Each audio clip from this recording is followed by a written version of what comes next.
I thought ang national flower ng Philippines is the gumamela.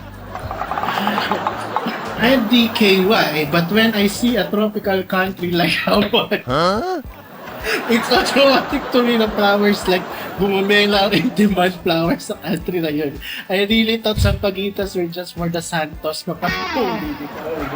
I am truly sorry. 2 exclamation points.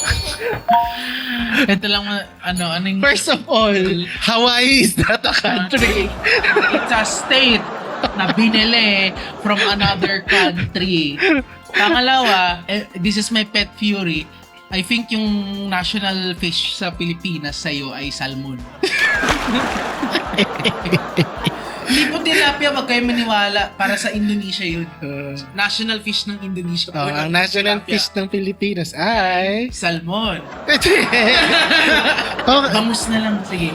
Hindi porket puro palm tree ang nakikita mo, lahat ng tao doon ay gustong maggumamela na. Hindi naman native ang palm tree nga dito eh. Hindi, puno ng buko. Yun nga, pero hindi, palm tree. That's not coconut. Iba yung palm. Looks like coconut. Oh, looks Looks like palm. Pero walang prutas yung Oh, yeah. palm. Yeah. It just smells like it. Yeah. Oh. Anyway, whatever. Sige, ignorance is